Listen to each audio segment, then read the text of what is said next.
Banco Beverage. Proudly serving the Lehigh Valley for over 80 years. It's 80 years. Say it with me. 80 years. It's a long time. Over 30 plus breweries distributed, including Miller, Yuengling, Pabst, Guinness, Heineken, plus a generous variety of imported and specialty brands. They are located at Crackersport Road in Allentown, PA.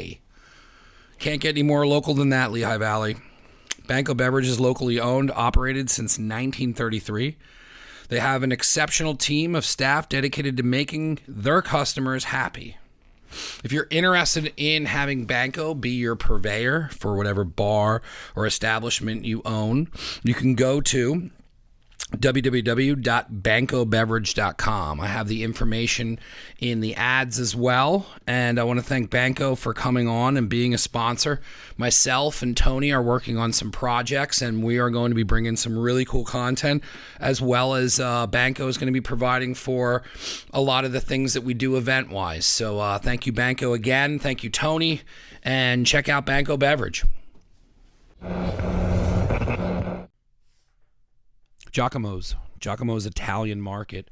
What an awesome relationship that has blossomed between Never Again Studio and Giacomo's Italian Market. We've been working with them with Studio Kitchen. We've been doing their Italian sausage and going to pop-ups with them. I love Sal. I love all the guys over there. It's always awesome collaborating. And you should go check them out. They got specialty Italian items. They're famous for the cheesesteak, the sausage. I can't even list everything because everything over there on that menu is fantastic. It's a home run.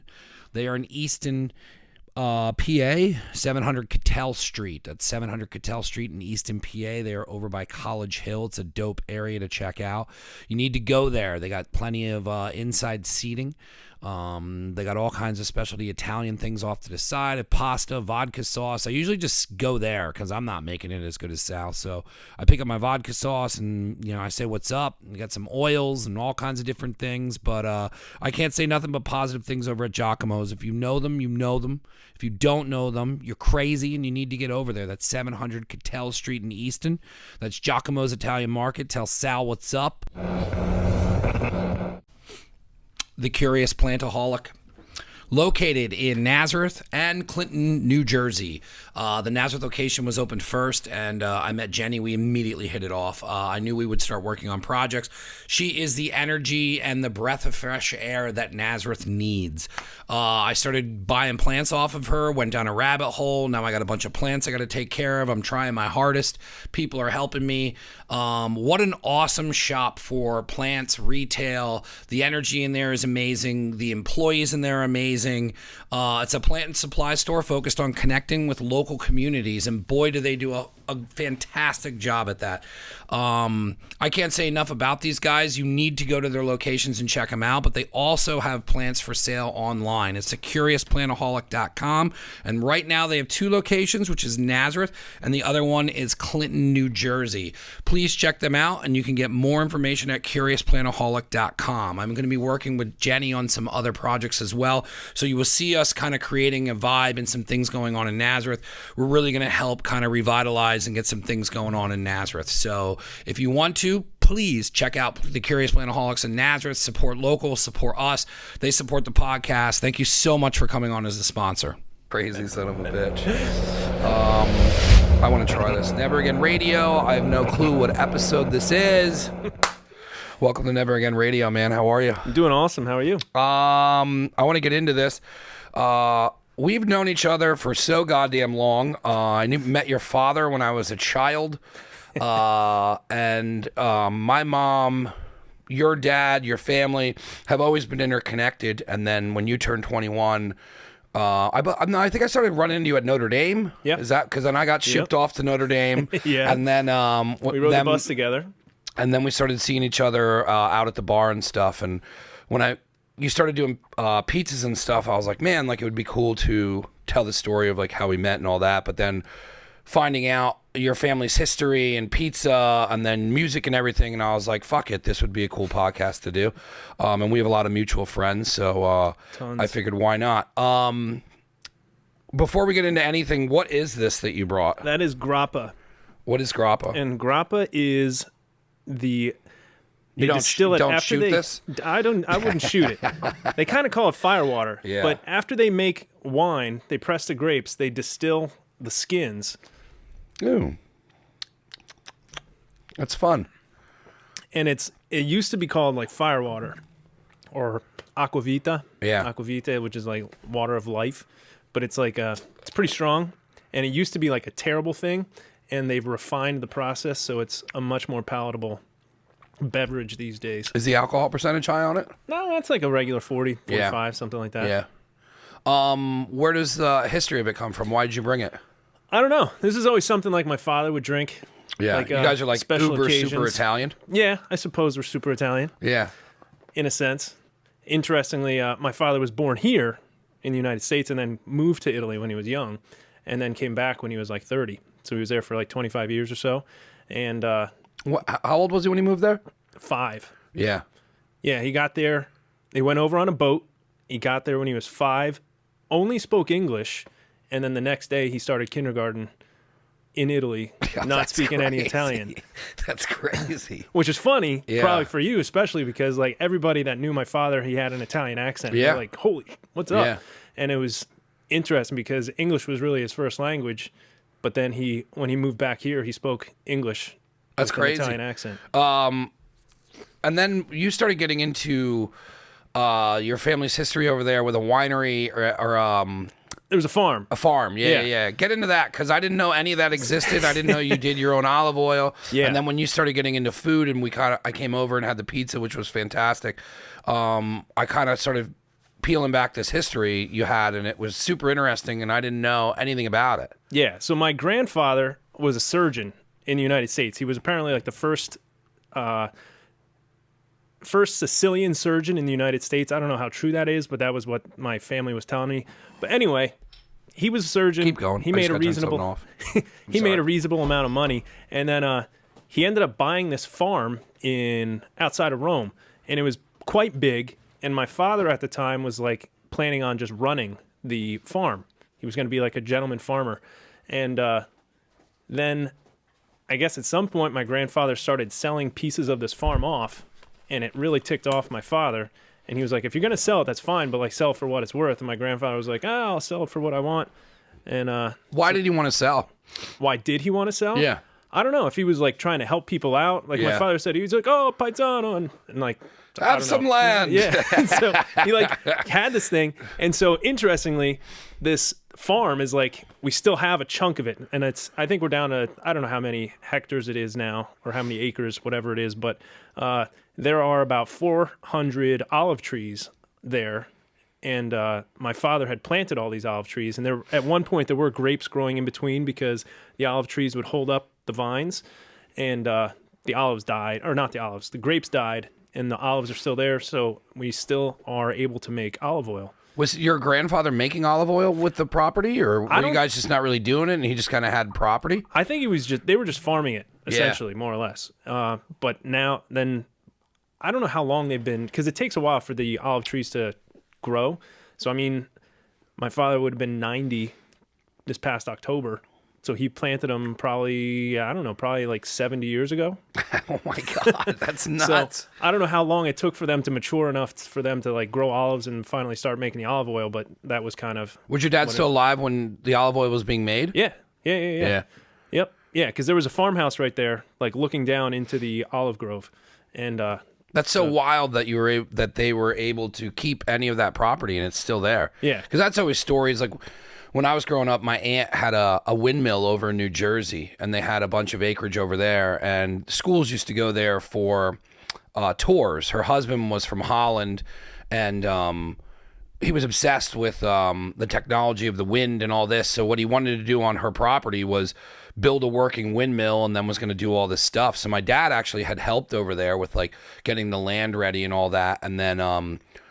we were young enough that I still kind of remember it, but it would be cool if it was still a functional thing. But eventually it stopped working, and then they stopped doing tours there. But they had a gift shop, and you could buy like clogs there and stuff. And then it was such a cool piece of property. And then when she had passed, it went to a family member, and they turned it into a Christmas tree farm. So they took down the whole windmill? I think I I got to ask my mom. It's something that like we used to go over quite a bit because it was something that like if somebody came in to visit, like, hey, do you want to go see the windmill? And was like worth the drive. So is this like the windmill that like you think like the little old lady like opening up and like climbing up? Yeah, I mean, Looks like a basket sort of thing. It was massive. Like it was a full functional, like full real life size windmill that was probably, I think it was 3 stories because when they used to do the tours in there, my aunt would talk about it, and then I don't know because I don't know if I ever remember meeting my uncle, but they would go up to every part of the windmill, and then they would go over like the functionings of it. So at one point, like it generated power and was like a working thing, and then I think it was just weather and whatnot, and then I think he got sick and then passed, and then it was just something that they kind of they had. So then I gotta ask my mom if it's still there, but I remember that it was that the house was gorgeous too because it was like this. From I don't remember if it was the 1800s or whatever when it was built, so it was like there was like secret rooms and stuff like that in case of like an attack from the Native Americans coming in. Like it was wild to have history like that. So I mean was accessible to New Jersey, but to have something a part of your family and that still actually stays tacked where it's like you can go there with your family now and you still see a part of your history. That's wild. Yeah, because actually in 2019, I actually took my wife and kids there, and so I was showing them the farm and everything.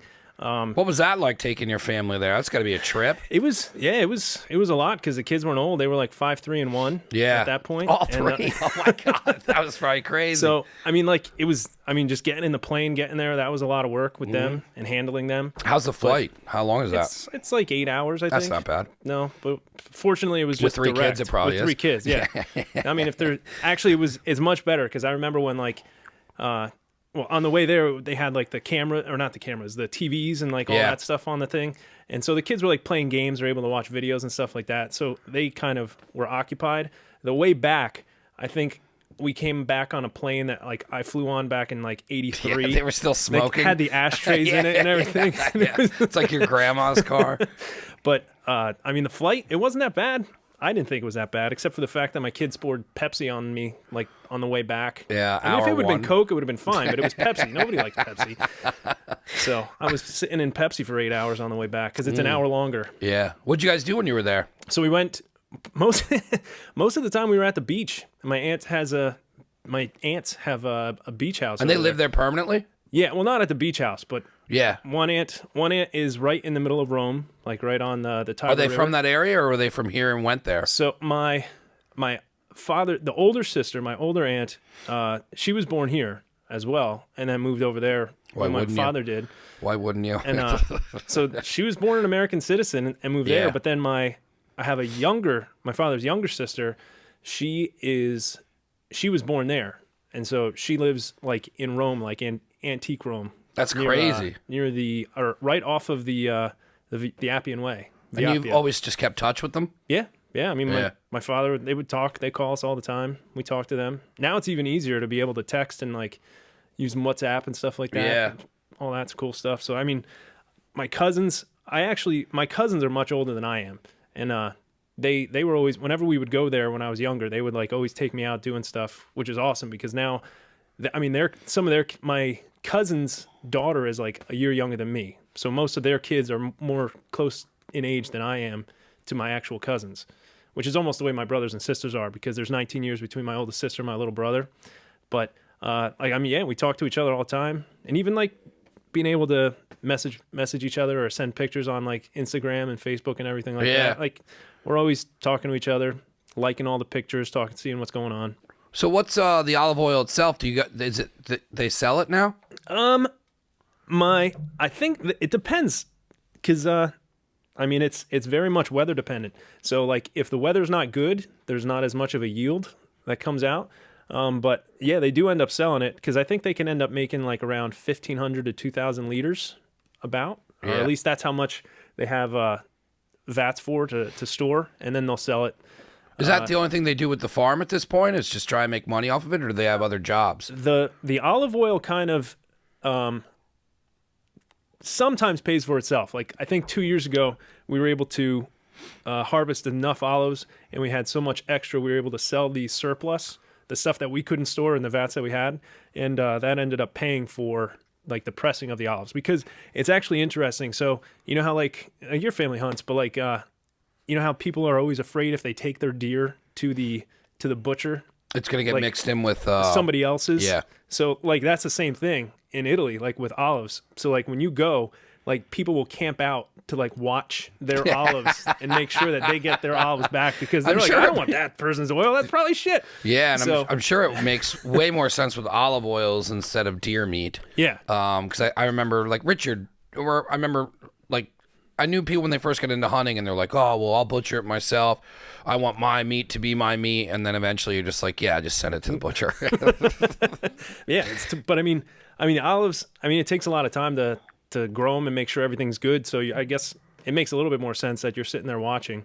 And yeah, because if you guys grow like a proper olive or like I'm sure there's, you know, from just the little I know with food and taking care of these plants, the more you put into it, the more you get out of it. So if somebody's really taking care of their stuff, and then you got a mixed crop of, you know, a bad batch, then it's just going to affect your actual product. Yeah, because even like, I mean, I've unfortunately never gone for when they pick the olives. Have you gone to like help for a week or anything?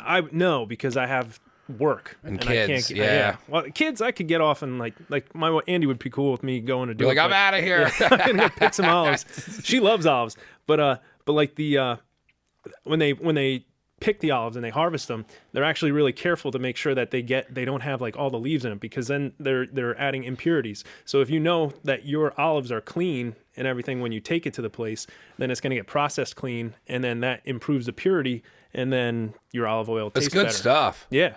I didn't, because you had me over for pizza, which I want to just transition into that. But I'm guessing you've always been in the food because you're Italian, and you know, with the olive oil and everything, and you have access to olive oil like that. Why wouldn't you start getting into cooking? But where did your kind of love for pizza, because your brother does it as a career at this point? Yeah, and that was wild, because I didn't know that. And then, you know, and you do all this as a hobby, because I was like, yo, if you want to try and like push a pop up, and you're like, I just kind of dick around with this stuff, and you're like, but my brother does it. Where did you guys start getting into food? Did your father cook a lot? He didn't cook a lot. When he did cook, it was usually pretty good. But I mean, my mom did end up learning a bunch from like my grandmother, like my father's mom and stuff like that, because you know, they had the story like she couldn't boil water when she got married. So like my grandmother taught her how to make a bunch of stuff. And but now, I mean, my mom makes awesome stuff. Yeah. But like even when we would go to Italy, my father would always like kind of be excited about certain things, or like my mom would make things that my father always said, oh, this tastes like just like my mom's stuff, you know, like the classic thing. But like the pizza in particular, I mean, I always liked it, you know, going to the pizza places around here. But we would go to Italy at my aunt's beach house there, and when I was younger, they got a wood-fired oven. Yeah. And so like my cousins were all making the pizza out there, and that kind of got me going. But then I forget when it was, but like I went at some point. I think when Andy and I got engaged, actually, probably we went, and they were making pizza, and I was like, oh, this looks cool. And then I went down to my older brother's house, and he was like kind of starting to make stuff, and he showed me how to like make the dough and go around doing stuff. And then I started messing around with it on my own and started going. But I always remember like the simplicity. My father would always complain about like dishes that were like really complicated, or like we'd go to restaurants around here or in the United States really, and like if they were Italian stuff, it was always he would claim that it wasn't made properly, and he was probably right, because like the Italian food, many of the Italian foods are like very simplistic. Yeah. And it's not like everybody always thinks like Italians are like crazy into garlic, and like there is not a strong garlic flavor in almost any Italian food. It's like always a very delicate balance of all the different ingredients and everything. And I think that was always something I was like trying to figure out. And like even like with pizza, there's in Naples, which is like, you know, the birthplace of pizza, there I think it was like 40 or 50 years ago, they created this AVPN, like the Associazione of Verità Pizza Napolitana or something like that. I forget what it is exactly. But there are rules with how you're allowed to make pizza Yeah. in Naples. Yeah. And if you don't follow the rules, they're like, you're not part of the exclusive club. And there's a couple of pizza guys down there that have been very pure to it, and there's more than one or two guys that are like, I'm gonna do it the way I like, because we don't think it needs to stay exactly the same the way it is. But there's a lot of dishes like carbonara does not have cream in it. It's a matter of melting the fat in guanciale, which is like the pig's cheek. And so they basically use that, and that fat becomes the cream, and mixing the cheese with the water and the fat is how it gets creamy with That's eggs. probably so much better. It's a bazillion times better. And when you taste it, everybody's Goddamn Carrabba's. when you taste it, you're like, holy shit, this is incredible. But when you're used to having it here, everybody's like, oh, it has to have cream. It has to have cream, and you need more garlic in it. And there's not even garlic present in the dish. I worked with my friend Alessandro. I believe he's from Sicily, and he used to make fun of me all the time because he'd be like, "You Americans, you ruin everything." And I'll never forget.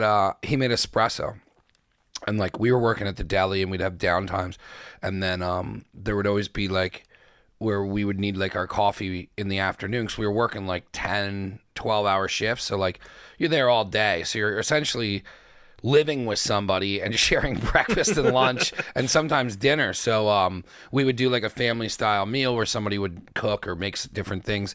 And he started, oh, we should get an espresso. So he orders an espresso maker and whatnot, and he's making it. And I'm like, all right. And I just slammed the thing, and I'm like, I'll have another one. He's like, you're not supposed to have a couple. And I'm like, what do you mean? So I was like, all right. I'm like, what do I do? Put sugar and milk in this? And he's like, that's all you do is ruin our food with sugars and milks. And even when he would make pasta, he would teach me how sauteing the carrots, the celery, and all that brought the sugar out. And you don't add sugar. And not that I ever did with pasta anyways, but I know people do that. To the sauce. Sweeten it up. But it was funny because he's like, what are you doing? And then he would show me ways where you were just use ingredients to get those flavors, but then we kind of just took shortcuts with it. To get exactly. And then kind of Americanized it, which is good to a sense, but when you really eat something where somebody knows how to make it from that culture out of mosts that America tries to mimic, I feel like it's night and day. And that's why they use cream for carbonara and a lot of the things, is because you have to make it immediately, and then you have to make it and deliver to them. Whereas with the cream, you can kind of keep the sauce alive, I guess, if you want to call it that, and then you just dump it on and throw it out and send it out to the person at the table. But yeah, it's always fresh stuff. But that's interesting because when we go to my aunt's house in Italy at the beach, it's all my cousins, and sometimes there's 40 of us. Yeah, you were saying that. That's nuts. They'll make food for the 40 of us, and everybody just lines up. There's 4 picnic tables lined up, and everybody just comes in, sits down, and they put the big bowls out, and everybody's just grabbing food and in and out. That's so wild. When you started getting into the pizza and stuff, did you immediately start using your olive oil, or how did you kind of start developing your concept for making your food? No, but I started making the dough because I got the one piece. Actually, yeah, a lot of the dough, there's different types of dough. So Naples has a particular way of making it, and then Rome has 2 styles. And did you eat a lot of pizza when you were out there? I think so, because it was it's like a street food. It's there, you just grab it and you can. It's like living in Nazareth. Exactly. But it's faster. Yeah. But so there's a lot of the doughs don't use oil. So the Neapolitan one does not use one. The one that's usually has the fluffy, not fluffy, the big crust around it, that does not have oil in it. But after you cook the pizza, you drizzle it with oil. And so, I would do that. But then, I did start realizing, I think you sort of think, how much of a difference could there possibly be in some of these ingredients? And then, you're just using cheap ones because you're this one's cheaper. This is going to be fine. What's the difference? But then when you taste the difference between something, and I think that kind of goes back to what I was talking about with the simplicity. When you have a really good ingredient and the correct ingredients, and correct you only ingredients, need a couple. Yeah, And then it all of a sudden makes everything just explode in your mouth compared to like when you start putting all sorts of seasonings and everything on it. It's more like when when your palate hits it, it's more like a layered reaction to where it's like it's timed, where it's like 1, 2, 3, and that's kind of like how it hits your tongue. When you use the right ingredients, you don't know what to do other than like a lot of times when I eat something that's really good, I just smile and I'm just like, this is what it's supposed to be. Yeah. And like, there's not a lot of things. Well, music will bring that out of you, but like to naturally taste something like that, and then it's, in my opinion, it's a mixture between what the person puts into it, because I mean I'm sure there's been times where you've been in a rush and your pizza tastes totally different than when you have the time to make it. So like when all that lines up and then you use way better ingredients, as like cliche as it is, because like Papa John always right, but like, which was funny because that was just like a franchise, but like we learned that with the bagels. Like once we start getting into dough, and like we just got obsessed with it, which I'm sure you did as well, or anyone who just pushes it to the point of where you're doing it all the time like that. Is like, I remember we made our first batch and it was just like, they were just like rocks. Mm-hmm. And we just used, because the recipe was just like, use the stuff in your cabinet. Yeah. And then we upgraded, and then when I upgraded the flour on top of that flour, and then we started using like hybrids and started using like way different ingredients, and then started talking, like what I really did was start reaching out to my pizza friends, because it's dough. Dough's dough, but right. I'm a cook, and being a baker and messing with dough, and that is way more science, and you can't learn. But like I'm becoming intrigued.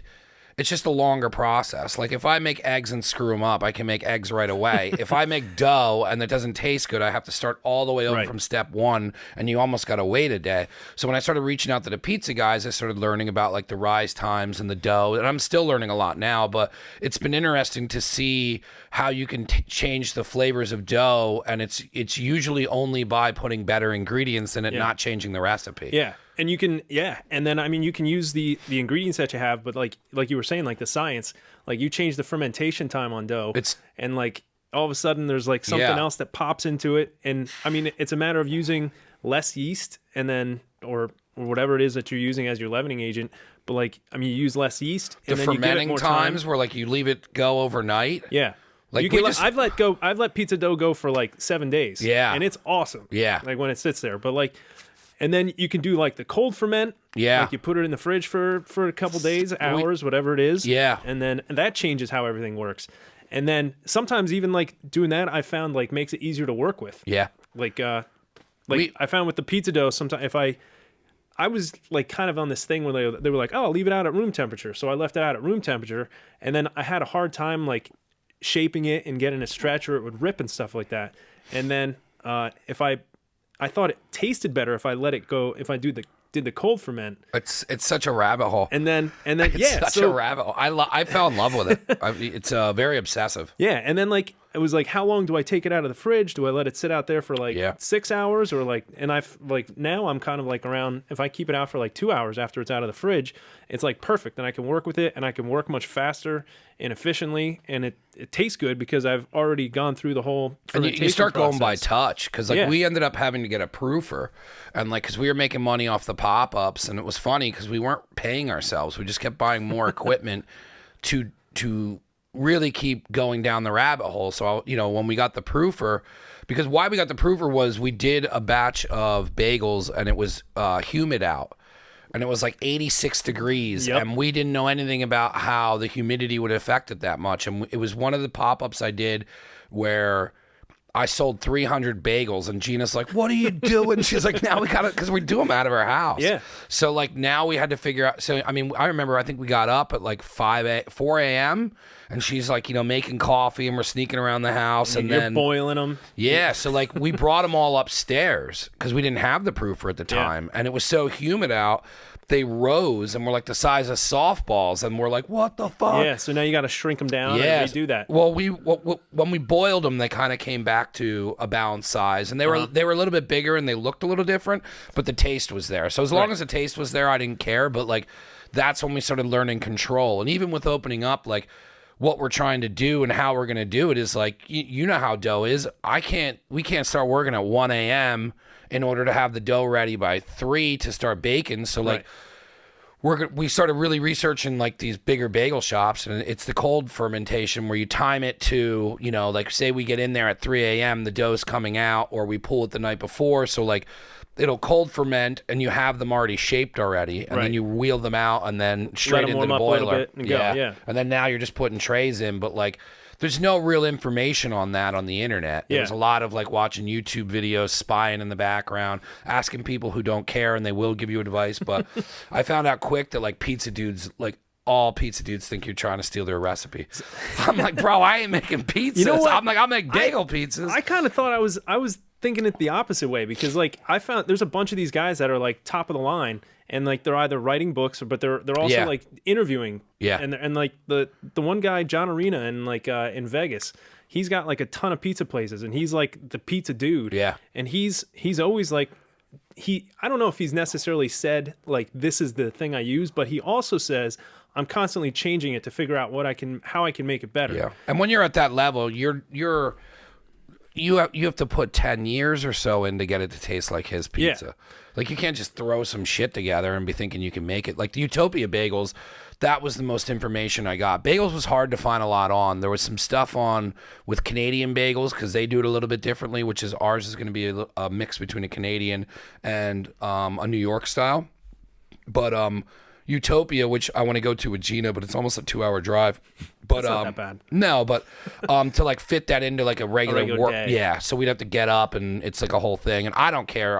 I've been trying to drag her into the city, and finally, like we've literally hit every bagel shop up in the valley, and she's like, we got to leave the area. And I'm like, yeah, I've been telling you that. I'm like, all this shit tastes the same. And I didn't think it did until I started making it. And it's probably similar to how you are with pizza, where you can tell who's using shitty flour and who's cutting corners and who knows what they're doing. And then, you know, sometimes, you know, Kevin Patton, he knows his pizza, and he'll steer me. Like I was in Allentown, and he's like, go over here to Anthony's Coal Fire. And I'm like, yo, this is really good. Mm-hmm. He's like, it's chain, but it's still really fresh ingredients. Pat's Pizza and Bistro, I like their pizza a lot, and you can tell for chain, it's leveled up to where it should be. But yeah, finding out the bagel stuff. But Utopia, he's very like, I don't care, man. He's like, try and do this. Like, you know, it's a hell of a lot of work. Like, I mean, like his store is massive. And I think so my brother, he's got a pizza truck now. He's got a 25, so how did that trailer. start? Was he doing pizza first, or were you guys doing it together? And then he was like, I'm out of here. He was doing it first. And he was kind of doing it just for fun because he was enjoying it. I mean, he's a pharmacist. Yeah, I was going to say he had a career on top of. Yeah. But he's big into the science. So like he was interested in like trying to mess around with experimenting the different types of doughs and like all the fermentations, the amount of yeast, the hydration, all that stuff. But he was working for Walgreens, and I guess he ended up kind of getting sick of Walgreens, and he started this pizza truck, and it was kind of like going to be like a side business, and then he just quit. Yeah. Quit Walgreens altogether. And I guess that was like a year ahead of what he was kind of planning. And so now he's running his pizza truck. I follow him on Insta. It seems like he's just nonstop with it. Yeah. And so he's, and like probably you with pop-ups as well. Like he's gotten to the point where he can turn down certain jobs. Yeah. Because he's gotten so busy, but like he's also starting to like hit his stride of like figuring out what types of jobs are going to allow him to make the most money without doing the most work, because like it is just a shitload of work to get all that stuff done. It's a grind. Around here, it was hard to do. You know, a lot of it wasn't worth the squeeze. And in the beginning, we started it at Finisher, so you're spoiled there. So you have 150 athletes who half of them are smoking weed, all of them are cutting weight, and then you have families there on top of it, so they have to feed people because it's an all-day affair. It's like, I'm sure if you go to sporting events with your kids, or you know, you've gone through sporting events, you're there for the day, and they never had food. So when they started doing the bigger events, we were doing Now We Go Together, the podcast, and they'd always be like, do the food, and JM and Zach are the type of people where they're always going to push you to do stuff because they're doing stuff. So when we went there, you know, we would sell out and we would have lines, and it was like really like made me be like, cool, like we have something. And we did, but at the same time, you're the only food there. Yeah. So I mean, we could add shitty food and it would have worked. So then when we left there, I started using my contacts from the podcast and the breweries, and I would reach out to people that have been on, and we would do Seven Sirens because Matt Jays was there a lot. Yep. And then we did Retriever Brewery. We did a bunch of wineries. I mean, we went on it was wild for 2 years, and I also had to see if Gina was down to do it, because like if we were going to open brick and mortar, I had to prepare her for You need help. the closest way of it being stressful, because I could take somebody and do one of those pop-ups, and they would either leave during it or afterwards would be like, hey, I'm never doing that again. Like, that was very stressful. Yep. Because it's like, you're the person cooking, you're going to get attitude from them because they're higher stress than the person dealing with the money, or vice versa. And then we would just drive back, and every time we would drive back, I mean, it's probably similar to what happened with your brother, where you just start analyzing, like, all right, like, I think I can do this. And then, the more we kept talking about it, Gina has kids and she's married and like has a whole nother life. And as much as I can go, because it's just me, I had to start like learning boundaries and paying attention to the fact that she had a family. So now you're getting babysitters, or like Tucker or Violet's coming with us. And sometimes, kids, you got 3 of them, they're going to say they're into what you're doing, and you're there for 10 minutes and they want to go home. Exactly. Well, even if you look at other restaurants, like you see how many of the family members are in it, but then like I think some of the families are like, I'm not doing this anymore, and then there's other ones who are they're just in it. There's pizza places in Nazareth that were done because the partners exactly. Hey, I don't think this is a good fit anymore. We did this long enough. And they just roll out. Yeah. And I mean it's a lot of work. I mean, those people don't have time off practically. No. Like I remember, like my parents were friends with the people that owned Toby's, the Scotto di Carlos back in the day. Remember, like when it was it looked like the old diner down there where Rite Aid. Well, now it's Dunkin' Donuts. Before that, what was the one across from there? It's Nazareth Pizza now. Yeah. So, but Toby's was Toby's went in there, but like prior to that building being built, there was Toby's Pizza. Did they have like the right grape there. leaves on the neon? Someone had neon down there that had grape leaves. I don't know. But I mean those guys were just working constantly. Yeah. And like it's all you do when you get into food. And like I don't think I mean I know my father, he was a doctor, but he worked all the time too, and like he wasn't home all that often. I think they were probably home even less because they don't have time to do anything, because you have to be there, because I think you depend on it. Like this is your moneymaker, and you got to make sure it's good, otherwise people aren't going to come. No. And then it just and once goes to that hell. kind of turns, then you're screwed, especially in like a town of Nazareth where they're not going to give you the benefit of the doubt on anything. And once the people start talking, like it could completely ruin your business. Yeah. But yeah, we would drive back and we'd be like, okay, what could we have done better? All right, what didn't we like about the bar? Okay, we don't think it was that busy. Is it worth driving a half hour out here? Because it got tricky, because a lot of the bars and stuff, if it didn't matter if we sold food or not, because you're just there to cover their ass. So like, if we don't sell anything, I'm sure like they feel bad. Like I've worked places where they're like, oh, like sorry, come back on a Saturday. But like there's only so much you can do with controlling the volume of somebody coming in. So like when we would drive home, I was like, well, what do you want to do? And then Gina was like, I don't know. And then I was like, brick and mortar. I was like, let's go brick and mortar, because, and it's like, I'm not even just saying this. It's like the whole reason I'm opening is because I'm tired of there not being any food in town. Yeah. Like I've lived here for forever. And like people come in and they do it wrong, or hobbyists come in and they do it wrong, or nobody gives that higher level, like, because you have to go to Union and Finch, you have to go to Two Rivers. And it's like, why can't somebody deliver that in town? And then like, when we would talk about all this stuff, I'd be like, well, screw it. Why don't we do it? And then I've been in the industry for a very long time, where I was like, all right, well, let's just get up early and be done at 2.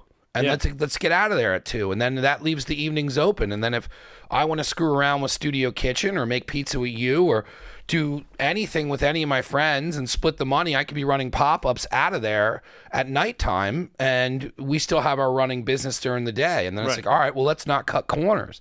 Let's bring in a coffee roaster. Let's get up at 3 a.m. and make the bagels. So before you go to school, you can come in there and the bagel's still hot because we just made it. Like, we don't ever get that. Yeah. And I think even with that, I think like I was thinking about this when we were talking about doing this podcast. I was thinking like one of the biggest things that I've dealt with is like the fear. Like, like I remember when I started playing guitar places, I was like, oh, that had to be nerve wracking. Yeah. But I was like, I was like, I heard somebody playing because I needed a job because I went back to school to be a teacher, and the classes that I had to take were like all over the place. So the hours were not like conducive to like having like even just like a regular part-time job because like, so I was like, I heard somebody out playing one night. I was like, I can do better than that. I think I'm somewhat better than that. So, but then like I knew, or I was relatively confident with myself, but then like I had the fear. I was like, who do I go to ask?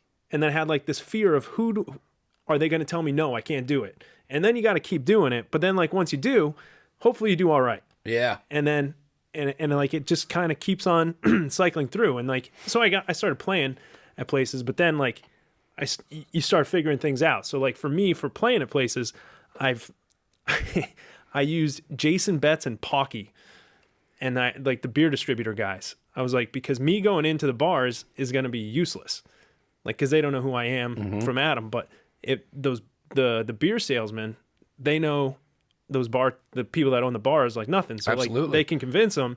And then that was how I started getting like most of my gigs, like back 15 years ago, whatever it was. Because Instagram wasn't the way it is now, where you can upload a video or you can promote yourself on there, or you can direct contact people. Like Instagram's massive for networking. You know, that was very similar to like when I first started out with the t-shirts. It's like I didn't have anybody to sell. I was selling them out of the bar up at Cherry Hill. Yeah. So it's like, but back then there wasn't social media, and you just got to kind of figure it out. And like this, you get scared to do stuff, but then in the same aspect, you're figuring it out. And when you figure it out, it's kind of like food and pizza. And exactly. The more we have these conversations, then the more I have people in here, you kind of just, there's a similar parallel where like you're just interested in figuring it out. And there's some people who don't want to figure it out, or they're scared to do it, so they make up excuses. But once you start getting into it, like I'm sure, you know, well, what was it like when you first started getting into music then? Have you always played music? Where did that come from? Yeah, I mean, my mom played the piano and the organ and stuff like that. Ah, that's right, church. Yeah, but I mean, we played. I started playing guitar at like, I think I was like 12 or 13, something like that. So I've been playing for like just about 30 years, and I mean, that was something I did. And like when I was in college, I was playing in the band. They had. It was like I was singing. There was like a chorus that I sang in, and then I played with the jazz band, and I ended up starting playing the upright bass, like the big. Yeah, my brother played that for a while. Yeah, and I never played that before. I remember the band director was like, "Wynton Marsalis is coming. We got to have an acoustic bass. We can't have you playing electric guitar." So I never really played upright bass, and I had to figure out how the whole thing worked and everything. Yeah. And like, but then, again, that was like a fear thing. I was like, all right. But then once you start going, you're all right.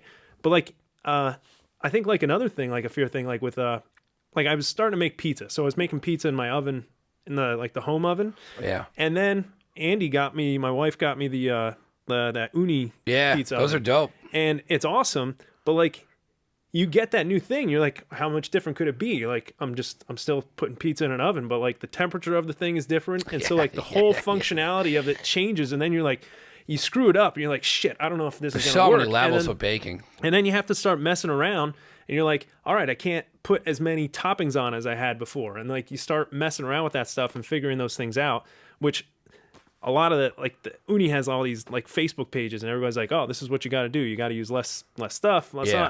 And nobody listens to those people. They're like, oh, it's a pizza oven. Like what could be different?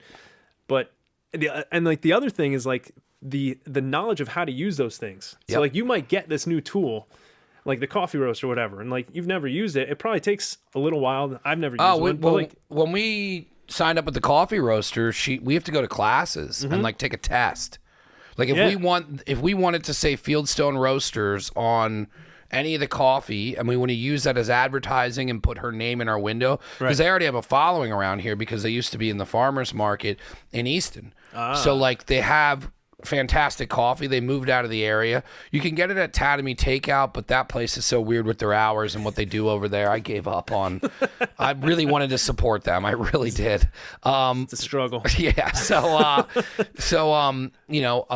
with that, like she was like because we were originally planning on going to barista school in Texas, which I was like really pumped on because I'm like, yo, let's go to Texas. We're going bar hopping. We're getting a cowboy hang out hat. with the Broncos. Yeah, let's go see Kill Tony. And then when we met her, because we had talked to we went to a couple different roasters, and then my cousin knew her, and then her story was really rad. And then when we talked to her, and when we talk to a couple other roasters is you can't just put their name on your product. You have to learn how to grind it and use the equipment. So we're basically taking everything that they do at their flagship or their main thing, and we're just transporting it over. But we have to learn how to make the drinks. I have to learn how to use the espresso. According to their rules. Yeah, which I don't care. I mean, I'm going to be in the back a lot, but I'm going to have to come into the front, and, you know, I'm going to have to train people, and, like, we're going to have to hire, you know, like, we want to hire someone who's a barista already and knows how to manage a coffee shop and, like, start that way and not just think that they got people at Starbucks. Yeah. But that's sort of like I need somebody to write a name on a cup.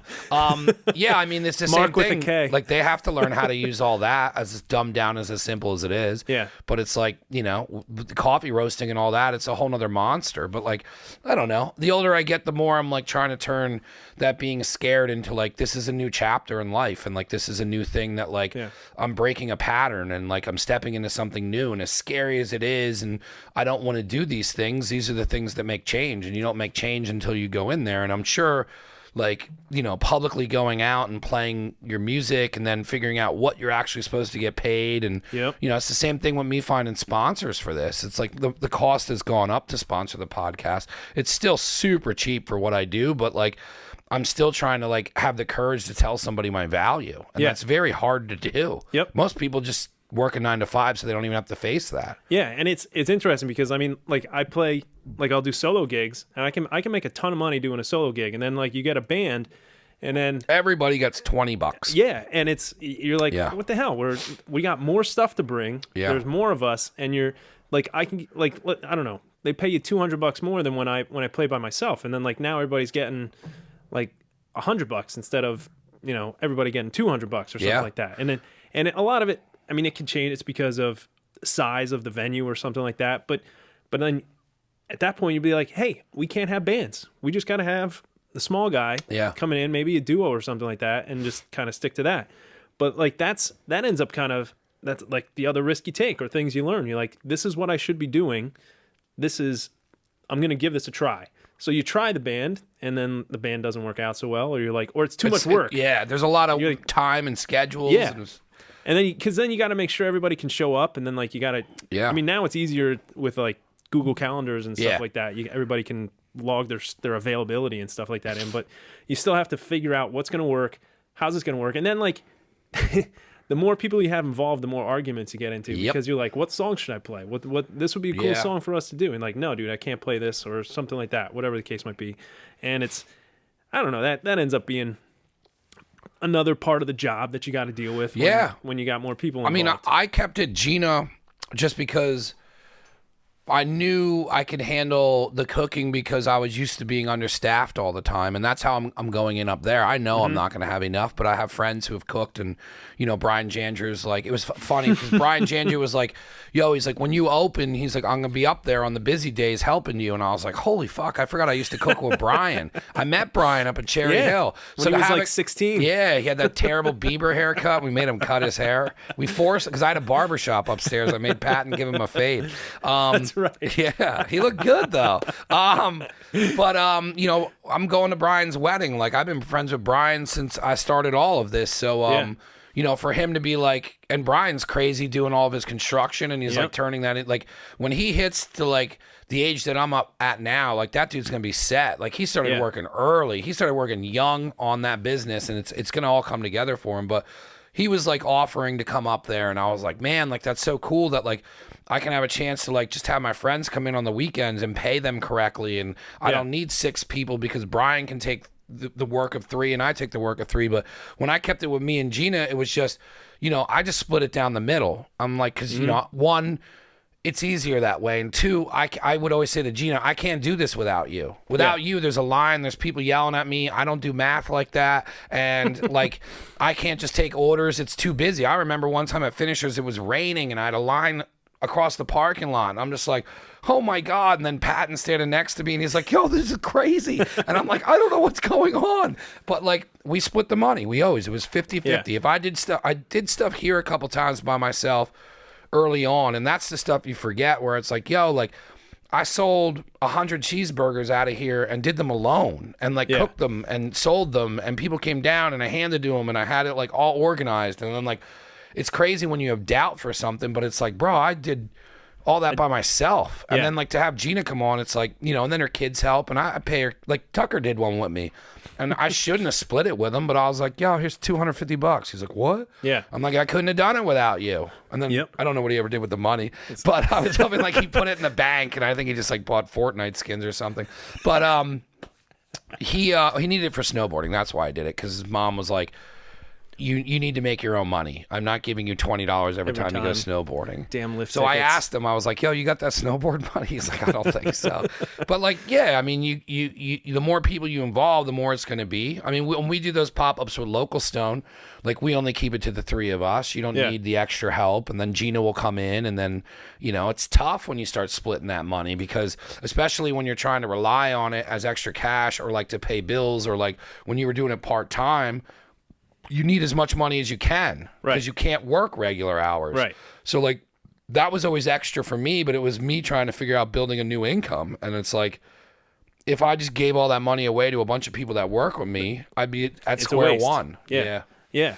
But I mean, even that, I mean, like just when you do like a pop-up, I remember like some of the places I played at, it's like a stress test. Yeah. So you figure out like what works, what doesn't work. And then I'm sure music's probably, well, I mean, I guess I DJ music a couple and food, times. Yeah. I think music and food are so similar. Yeah. That it's ridiculous, because like everybody likes music, everybody likes food, but there's only certain foods that some people like, and there's only some we did a music winery, that some and people the like. burgers didn't hit right. Yeah. Because the Local Stone was like, yo, you're going to kill it. And I went up there, and we did all right, but we only did all right because we brought Giacomo's sausage with us. But then, like, they weren't really into the burger. And then the more I thought about it, I'm like, well, you don't really have cheeseburgers and wine. And pizza and wine goes hand in hand. Better, yeah. So it's like, or like he was doing like little platters and like boards and stuff. So it's like, and like that's the other thing too, is like the people who listen to this who like are trying to learn stuff is like, like I failed so many times with those pop-ups. Like, that like you just start learning, and like, I might have sold out, but you start being like, we didn't really make that much money because we had this much bread left over and we didn't dial it in. And I remember in the beginning we were selling those burgers for $5. Like, that's not a $5 burger. I pay a shitload of money for butcher fucking hamburger. And we had bacon. Bacon was on it when I first made that burger. $10 a pound. It was smoked. It was smoked cheddar, a sauce, bacon, and the Martin's potato rolls. And the bacon was such a pain in the ass, because if I didn't get to the event on time, then, and you know how that shit goes, you're just life. So then now I have to cook 20 to 30 minutes of bacon. And it smells good and you get people hungry, but now you start having people, when's it ready? Yep. So then I cooked it the night before the one time, and then I ran out of bacon, and I started serving it out without bacon, and then I was just like, I'm not using bacon anymore. And then I was getting the smoked cheese from Ridge Runner, and that was always a thing because he had to drop it off, and then I was like, I don't want to do this anymore. And then I was like, and then I think I saw Angelo's in South Philly with the Cooper on the cheesesteak, and I was like, I'm just going to switch to Cooper. And I was like, well, now Cooper is somebody that I can tag in this, and now it's somebody that I can build off of on social something media. Else to use, yeah. And then when I completely simplified it to onions, Cooper, that mayo, and that's it, nobody asked where any of the other ingredients were, and they were just like, yo. And then I was like, it's dialed in. And then when I dialed that in, then it's now it's like I can figure out how much money it makes. So now I can figure out how much the burger is to make it, and then now I can sell it, and then like you have to sell it at a higher price because I need to make my money. So it's like, it's an $8 burger, and some people around here don't like that, but I should be selling it for $1 more. But I know I don't want my friends to have to pay $9. So then what I usually do is throw chips in with it, and then I'll throw in a side, and then do $10, and then to me that's worth it. We're gonna do that up there, like throw the fries in with it, and just give them. What's funny is it's not really that much more. It's like, it's like you're just getting fries, and oh man, you get fries with it. Well, the fries cost 15 cents. Yeah.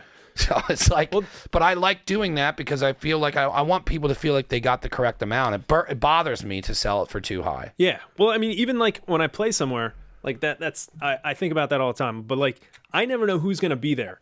And like, sometimes people are like, oh, how many people are you going to bring? I mean, it doesn't happen as much as it used to, but they were like, how many people are you going to be bringing? I was like, I have no freaking clue how many people are then they want you to bring people there so they make money off you. And I get it, but I mean, like, if your business is good enough, I think if your business is good enough, people are going to be there. Yeah. And there's a lot of places I played at, like, if they're good enough, like, it's always busy. And yes, there's going to be off nights, And I think that's like one of the perils of like the restaurant industry is like there's nights where there's nothing you can do to like make sure that there's 350 people that walk through there one day. Absolutely. And like so you might just have it's seasonally a Friday changes. night that's not going to hit. I mean, you go up to Retriever during the winter, it's different than when Retriever during the summer.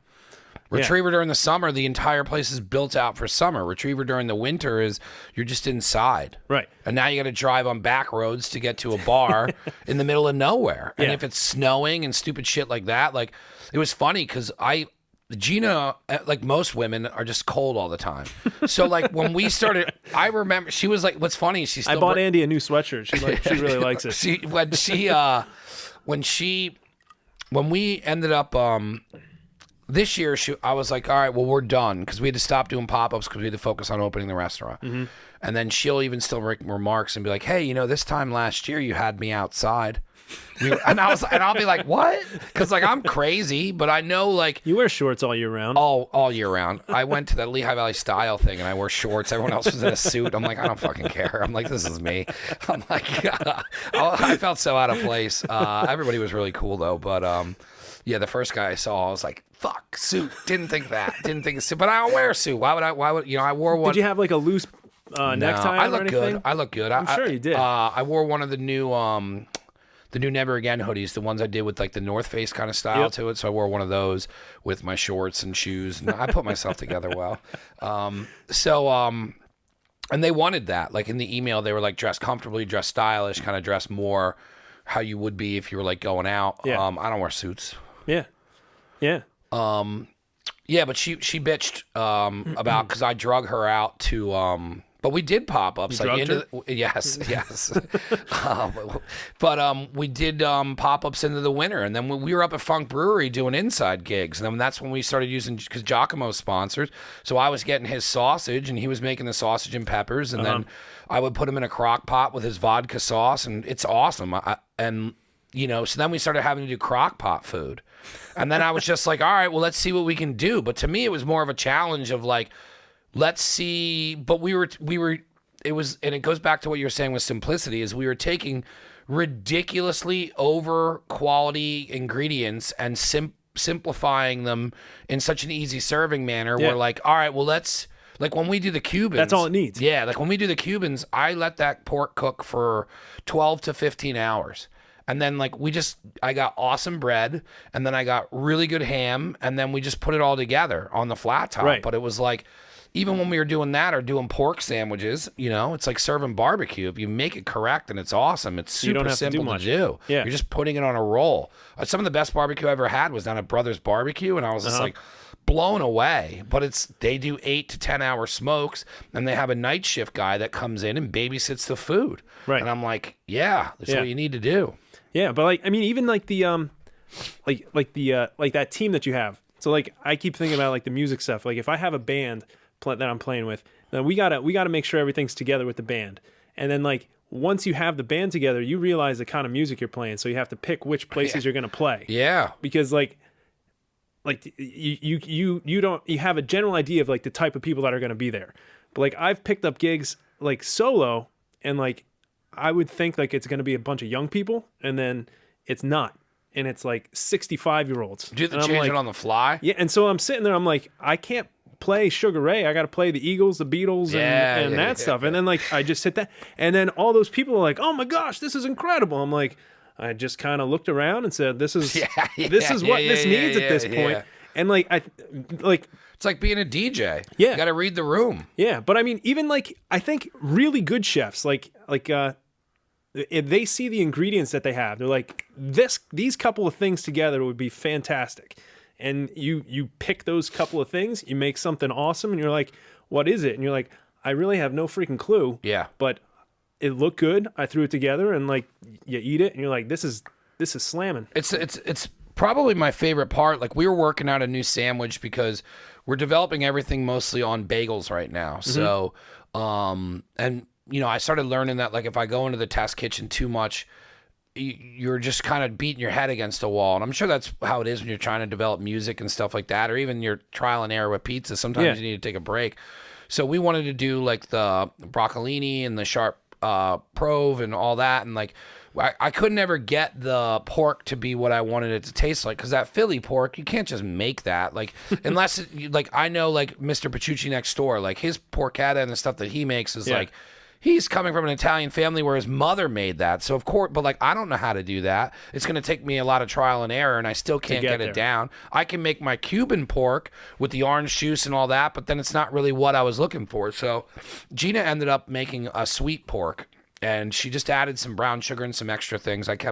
She never tells me her ingredients, but it was different, and it was sweet, and it was more of like a Korean barbecue style. And I was like, well, why don't we do that sandwich with this? And then like, you know, I was talking it out with her husband, and then he was like, well, what we should do is add some jalapeno. And I think that's my favorite thing when you just start having like a group conversation and you're like, hey, why don't we try this? And why don't we move this around? Yeah. And then like, because then I was like, all right, well, maybe I'll make a sauce and I'll do like a jalapeno aioli. And then I was like, no, that pork has so much flavor, it doesn't need the aioli. And then the aioli and that are going to clash. And then you need to mask it or something like that. You need to take because the provolone is going to level it all out. So that sharp provolone in the pork, it just balances each other. And then when we kept it to only 3 ingredients, and the semolina bagel is like a hybrid between a bagel and a semolina roll, like that really took it to another level. But then I told her to save half the dough. And then I rolled the dough out, which was the first time we ever even started trying to do anything like that. And I put cheese and pepperoni in it, and I rolled it up because I've done that with Kyle. Yeah. Kyle does that. We've been doing that since. Yeah, he does it all the time. But we've been doing that since like he was living on $1 Million Highway, and I don't even think he had kale yet. And he was just working, and we would just go to the store, and we didn't know anything. And you know, I wasn't even 21. He was out on his own for however long. Yeah. And so he's always been a good cook because he's always had to cook for himself. Yeah. So I was like, well, what if I took that bagel dough? And then I was like, well, how could this be any different? And then when I was like, well, what's the worst case scenario? Does it taste like shit and we throw it out?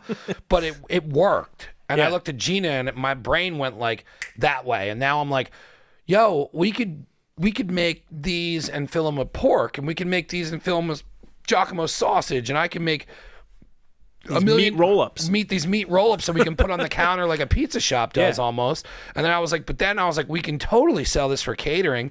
And then now we're taking the same product, using awesome flavors, and then now we have a whole nother thing that we can sell. And like that's the stuff where when you like, that's what I'm obsessed with. Like it's not even because we haven't even made any money, and I'm just like and I'm like, but when you dive into music or food or anything like that, and you kind of find these alleyways to like keep creating on top of creating, and you find out what works, or you go into that room and you're like, shit, I got to play the Eagles, and then you hit a home run with it. There's not a better feeling than figuring that out. Yep. Yeah, it was I think what was I gonna say? I think even like with pizza, there's this one guy that I made you one of those pizzas, the cacio e pepe pizza. Yeah. And that guy, I mean, he came up and he was like, this is like a classic Roman dish. He's like, but you need water, and then you just put cheese and the pepper in it, and then that creates the sauce.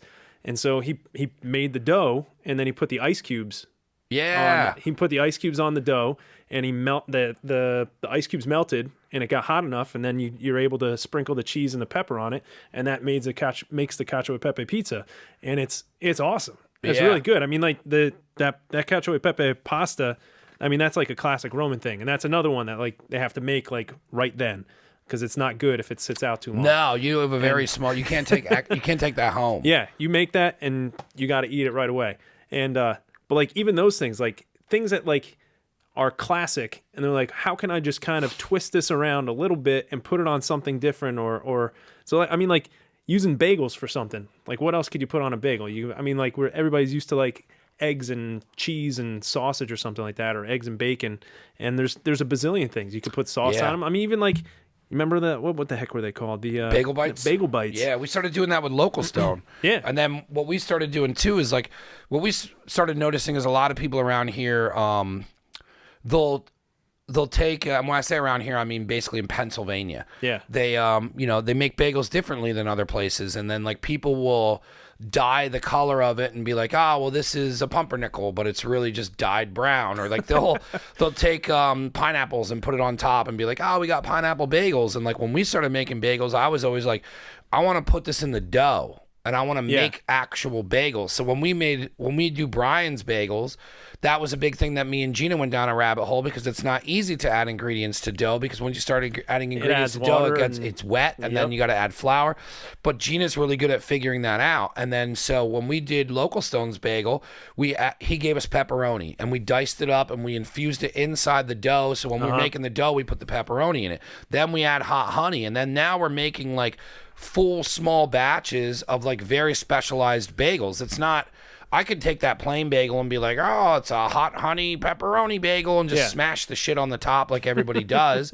But like when we made the pumpernickel rye, like it's a whole separate batch. And that's why I said to her, I'm like, yo, like, let's just do small batches. If something sells out, it sells out. Gone. If there's a massive demand and somebody's at my counter screaming, cool, let's make 25 extra bagels, or let's add this much flour in and get a couple more. But like, let's just make small batches and sell out of everything uniquely that's, you know, that it's made correctly. It's not taking shortcuts. If you don't have a good plain bagel, all your fucking bagels taste like shit, except for the everything bagel, which is everybody will tell you is awesome, but the only reason it's awesome is because you taste salt. On it. Yeah. You taste salt. So that's been like a really cool thing with like learning dough. And then, because we're having a hard time with doing the garlic bagels, because I've been putting roasted garlic into the dough. But when you roast garlic, it soaks up all the olive oil. Because when we did it first without the olive oil and weren't sauteing it, it was too bitter and it tasted awful.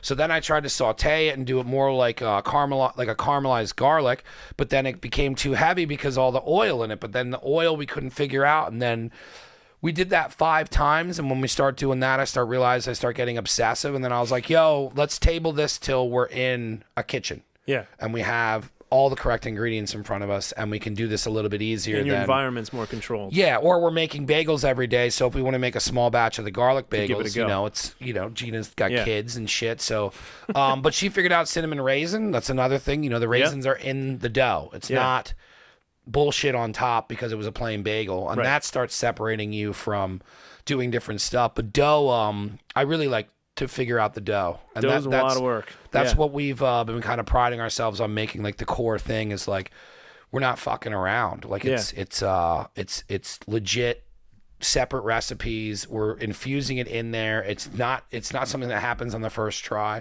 but we probably got about 15 bagels down that are like unique and special, and you have your classics. But I always talk about dough to Local Stone and stuff, and he's always telling me about the rounds, and then he does the squares. And do you mess around with anything else outside of rounds? I make like Sicilian, but I mean, like for the most part, that dough is more or less the same as like when I make like a New York sort of pizza. Yeah. So I mean, it's more or less the same. It is the same dough. I like use the same dough for both of those.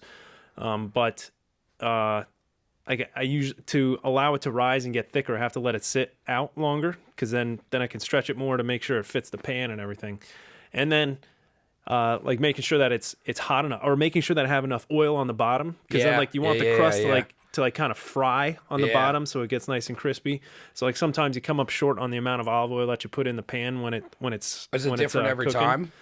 No, I mean it's relatively reasonable the same, but I mean like even now, like docking it, because like because a lot of times I'll like par bake it, or bake the dough for like a couple of minutes and then put the toppings on it after.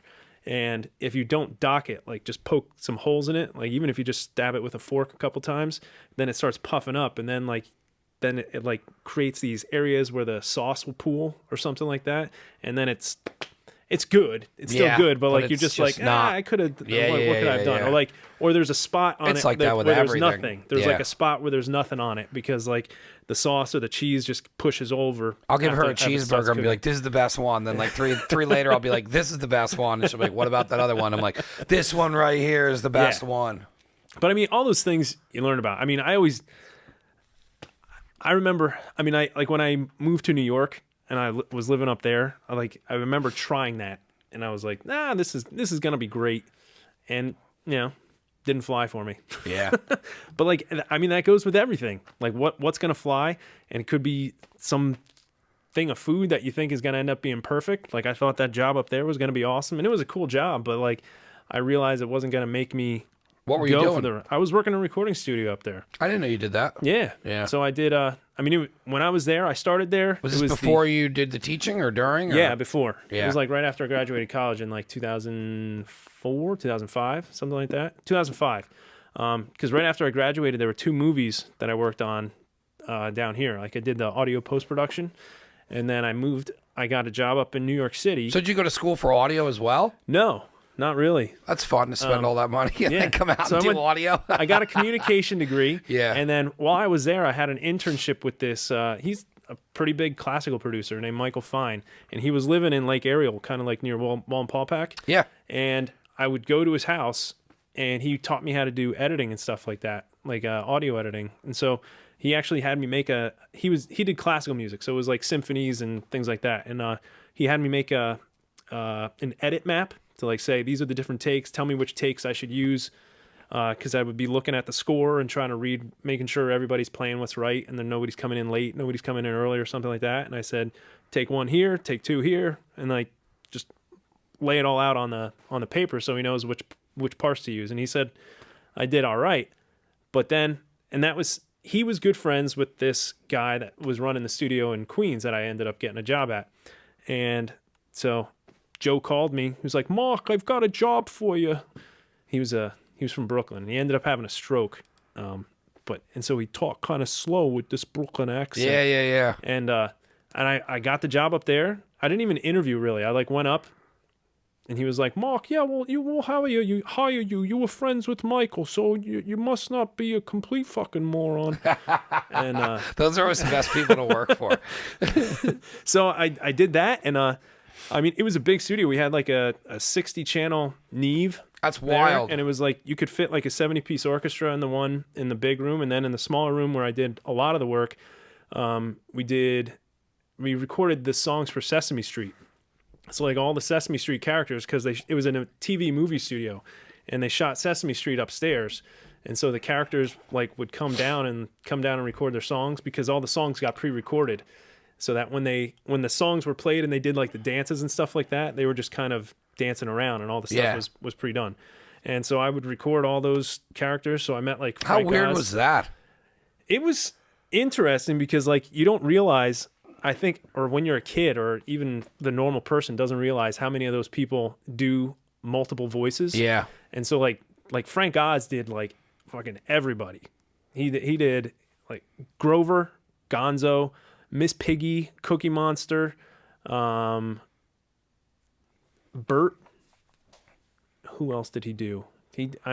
Animal. He did tons of voices, and like you don't realize that after a while he did Yoda as well. When Yoda is That's like crazy. Yoda's the same as Grover if you really listen, and so he did all these voices. And then like the other guy, who was like the nicest guy, was Carol Spinney, and Carol Spinney was the guy that did Big Bird, but he also did Oscar the Grouch, and nobody knew that he was the same. It was the same guy that did both of them.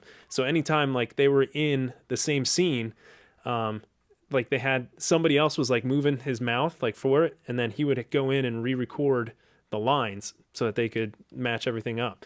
But like the guy, when he did Big Bird, like he had to hold his hand up in the air, and that was how the mouth moved, and he couldn't see out of it through the costume.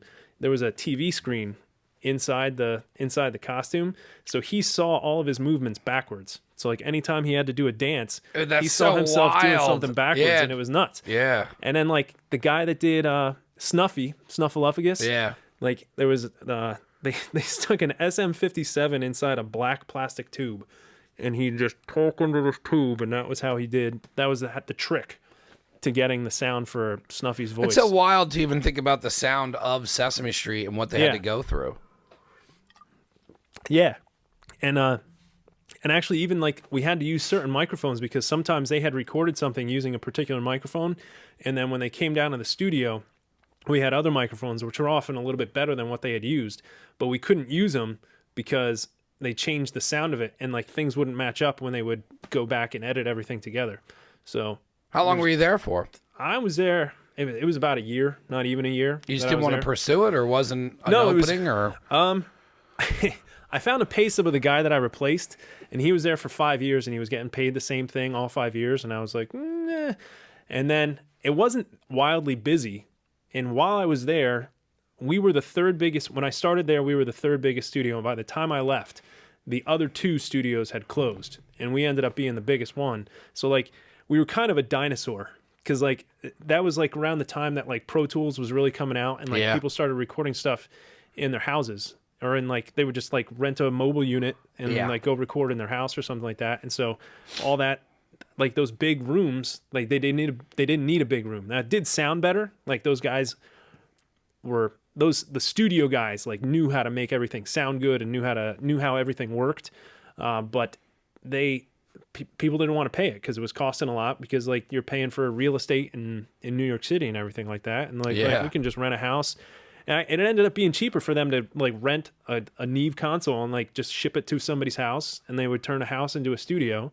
But like there were some acoustical properties that they didn't have, and like they had to kind of rework things at like when they would do stuff like that. But it was a bazillion times cheaper. So, and now they're even like not even recording amplifiers. It's like all digital. So there's like a little board, and you just plug it in. It's a simulator, essentially, for like guitars. So you plug the guitar into this little thing. You're not even hooking up an amp. They're just sitting in the studio listening to it, and you're messing around with like how far you think the microphone is, because like that'll change how things will sound. And or you can use a different cabinet or different reverb unit, and like it's all just a digital computer essentially, rather than like actually when they used to use different amps. That's so wild. Things like that. I never even thought of what would go into doing the voiceover work for any production like that. Yeah. Where'd you go after that?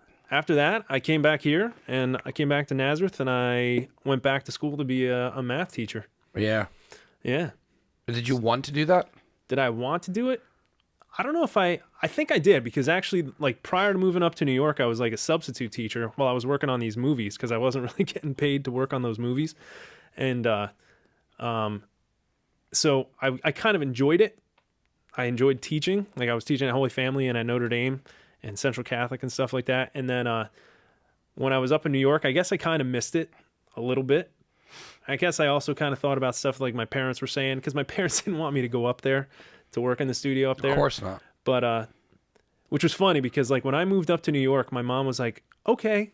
And then my little brother, he wanted to move to Allentown, and he got an apartment on 8th and Hamilton. And my parents were like, no, you can't do that. And I moved to like New York City, and my parents were like, that's cool, no problem. And then he moved there, and like, but like I moved back, and I went back to school to be a math teacher. And actually it was funny, because they were like, your undergrad was communication. It's much closer to English. So why don't you teach English? I was like, well, how long is it going to take for me to get a teaching English degree? Like how long is it going to take for me to finish the coursework? And they were like 4 years. I was like, well, how long is it going to take for me to do math? And they were like 4 years. I was like, I have a better chance of getting a math teaching job than I do English, so I'm gonna do math instead. And they were like, are you smart enough? I was like, I'm not dumb. Yeah. I can figure this stuff out. So that was what I ended up doing. Yeah, that's cool. How hard was it for you to transition into finding teaching then? Because I know, like, that's I have a lot of friends like Lisa Manzo, Jenny Gorski. Yeah, a lot of my friends. More now that I say it out loud, quite a bit of my friends ended up becoming teachers, and I know it's not easy to like land that gig and stuff. And then I started realizing where you have to like sub and all that. So what was it like when you got out of college and you were trying to find a job after kind of going through this musical transition and playing music? And it wasn't that bad, and I still kept on playing music, and I was actually. I was planning on kind of stopping the music stuff. I was like, I'll have a real job. I don't have to do this. But like, I think I enjoyed it, but I think music was also sort of an addiction for me. Well, I think after talking to you and doing pizza and what you were doing with the voiceovers and stuff, and the girl I had down here today, when you find people or you kind of are just super creative, it's an outlet that you use for like I look at like how my brothers and all of the Fauerbachs are. It's very engineeringly based, and like my one brother has an engineering degree and what Roger and Richard are doing, and then like how I look at like how I do problem solving, look at things long term, and I like breaking things down and figuring it out. And I'm like, I'm geared the same way as them. I'm just applying it to things I like and not problem solving for a job. So it's like when you get into creative and you kind of are obsessed with creative and the rabbit hole of creative, which it seems like you are because you're doing pizza, music, all these different things, and and doing all this, it's like you almost need to do that in order to balance out the simplicity of what normalcy is. I never liked the volume of normal turned up too much. And sometimes I turned it up too far, but in the same sense where I'm at now, is like, I feel like I blended it very creatively to be like, okay, this is work and play, but the more I build this now, it's becoming more work, but I need to, I need to be making clothing. I need to be making bagels. I need to be making podcasts, because if I don't do any of that, it kind of affects my mood. It's like what keeps you normal. Yeah, it really does. It's like jogging or anything else. I'm like exercising my brain in a sense. Yeah, I need to do more exercising. But like, it wasn't that difficult to find a job. I mean, the first job after I graduated was a long-term sub job, which I ended up having almost a whole year, which was great. Where was that at? That was at Wilson. So I was at Wilson for almost a whole year. And then I got a job at Bangor, and then I was there for 4 years, and then I went back to Wilson. So I've been there this is my ninth year. For some reason, I thought you were at Wilson. Notre Dame. For some reason, I thought you subbed at Notre Dame. I did sub at Notre Dame, but that was like right after I graduated college, like before I moved to New York, or actually probably after, because actually, when I moved back from New York, I started teaching at Pius up in Bangor in Rosetto, and I taught there for about a year. Was it weird? Did it feel like how it was the first time you went out to do music when you had a room full of kids? A little bit, but I mean, like it was. I wasn't even really doing a whole lot of music at that point. I think the strange part was like working in the studio. Like there, like people would come in, and my boss had these stories that were absolutely ridiculous. And he also his stroke that he had was drug induced, and but he was brilliant. The man was brilliant, but like he would have some pot like at work all the time, and then like I'd come back from I left that environment to being in like a school where like you can't do any of these things. This is not how things work. Teachers. And so like that was kind of interesting, but I think like talking about like my father and stuff like that, that was something like he was always good at. Like he could like meld with whatever group of people that he was with. It didn't matter like if he was with like all the doctors, he fit in. If he was with like the poorest of the poor, he was always like really he immediately picked it up. Yeah, he was really good at that. Because every time he saw my mom, and I vividly remember because his office was over there, and he was always so nice to us. So like and it was just, he had just a look and a sound, and like I knew he was Italian before I knew what Italian meant, but he would immediately make you just feel like it was one-on-one, and some people never, like you could be in a room full of people, and he makes all of that go away, and he'd be like, Nancy, and then it would just be us in that room, and then it didn't matter if there was 5 or 6 other people there. It was like, I don't know if it was the eye contact or how he handled you, but it was it's something I don't see often. Yeah. And I think he stopped and talked to you, and I think like that was there's a whole lot I guess going on with this, but like there was something he always said that he usually found there if something was wrong with something, or if somebody was complaining about something, a lot of time it wasn't like something that like needed medicine. Like I remember somebody's husband died, and he's like, you feel terrible. Like, I'm not going to give you medicine. Like, what have you been doing? And she's like, now nothing. that you say that, I remember he would tell my mom no to things sometimes. And he's like, go for a walk. Like, go walk a couple miles. Go walk a mile, 2 miles a day. And like, I'm not going to give you medicine because like you're stuck on this. Like, this is something it's affected you. But like, it's not anything that like a drug needs to necessarily. It was more fix. therapy and a doctor at the same time. And so that was something. I remember that, but I mean, like he always would say he was like the dumbest. He you know the joke, like, what do you call the person who graduates last from medical school? It's doctor. Yeah. So he was always like, I was the dumbest kid in my class, but I graduated, so that's why you're calling me doctor. I graduated last in my class, and so he struggled through school like all the time. Like he actually did so terribly that like my grandparents sent him to this boarding school. So he went to boarding school and like didn't even live at home for like 5 or 6 years or something like that, because he was just going to school and he was terrible at it.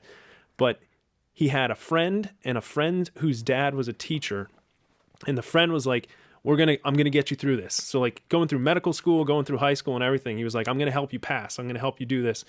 And like he had like some good vibes about teachers. And then there was even a time that we went to Italy, because he went to school with the Jesuits. Like that was the boarding school. The priests that run Georgetown and Fordham and stuff like that, St. Joe's. And so he went. We were walking by this church when we were on vacation in Rome, and he saw this one priest's name who was one of his teachers when he was a kid. And the guy was like 90 something at that point, and he like waddled out. We met him, and we were sitting there talking, and he was the priest remembered my father, and he was like, "You were a big pain in the ass when you were a kid." Because my father said, like, they would, when they were at school, they would there was this elevator, and there was a staircase that went around the elevator, and the priest, like, after they were out playing in the yard, they all had to go up the staircase, and the priest would get in the elevator, and then there were cords, like wires, that controlled the elevator, and they would like yank on certain cords, and they found out like which one would shut off the elevator, and so the elevator would stop, and then he would get stuck in the elevator, and he would like start cursing at the boys and everything.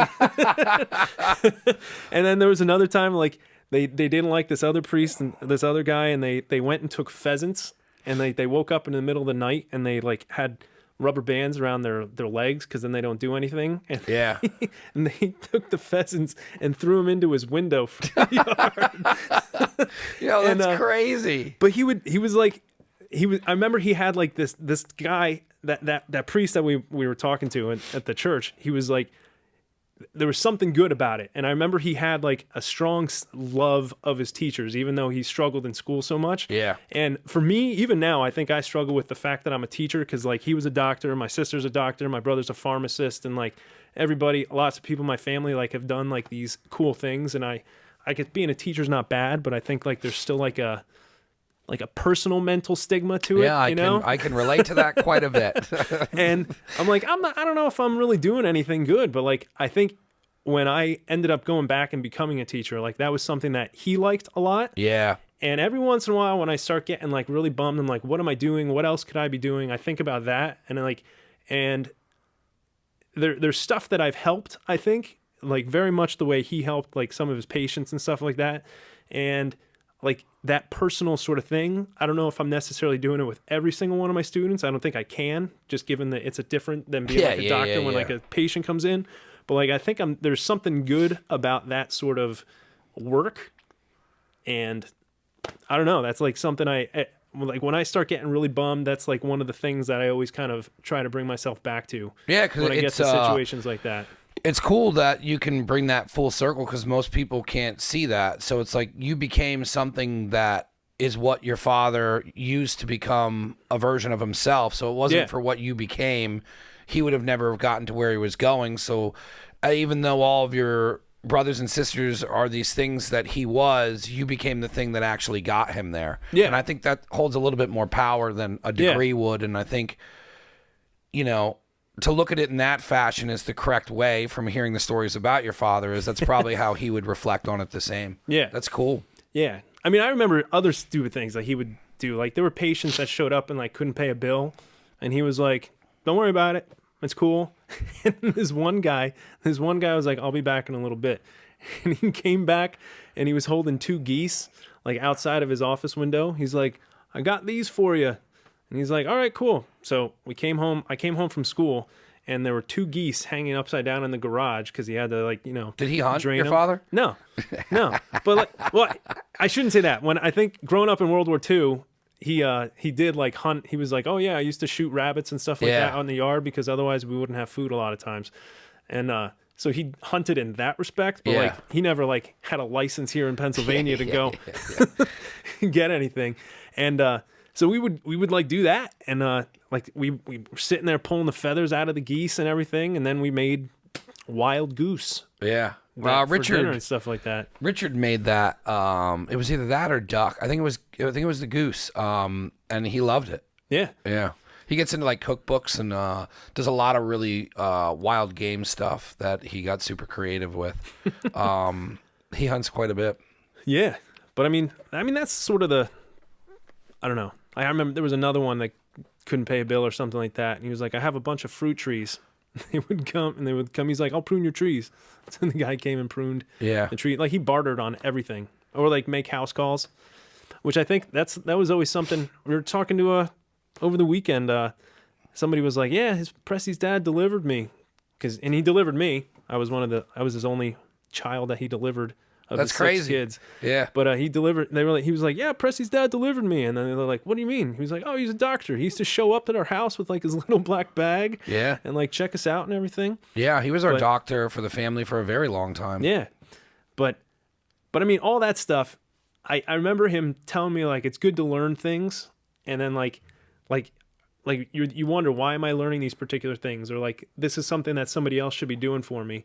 And like, you start realizing why you should be learning things. And I think like even that, like as a teacher or thinking about school, there's things that you learn or things that you never thought you would learn, like messing around with dough. Yeah. Like you don't I never think thought about I would yeah. get, I never thought I mean, when I started cooking, it was out of the fact that like, if you get into cooking for a profession and you start working as a line cook and stuff, it's usually because things didn't, back when I did it, it's usually because things didn't go well, and that was kind of like the dregs or the pirates, that's where you would end up. Uh-huh. So that's where I always ended up, but then I ended up taking a liking to it, but not did I ever think that like I would follow it. And then I remember just being stuck in it. And then like, you know, I would be out with Manzo and them, and they'd be like just getting their first real jobs. And then, you know, I would have to start introducing myself. Well, what do you do? And then, you know, they would be like, oh, well, he's a cook. And then like, it started becoming this thing that when Anthony Bourdain, I figured out who that was. Like I started having like respect for my profession. And then like,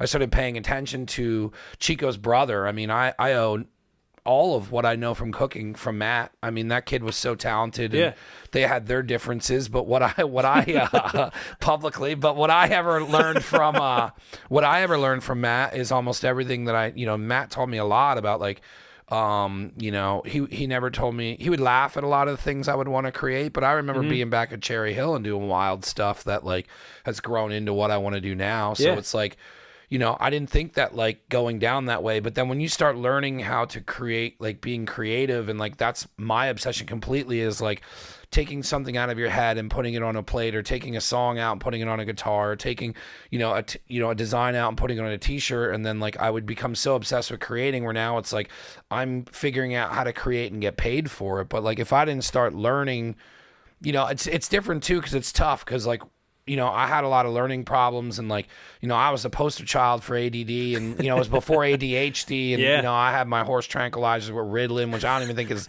out anymore. Is that out anymore? No, now it's just Adderall. So, just as good.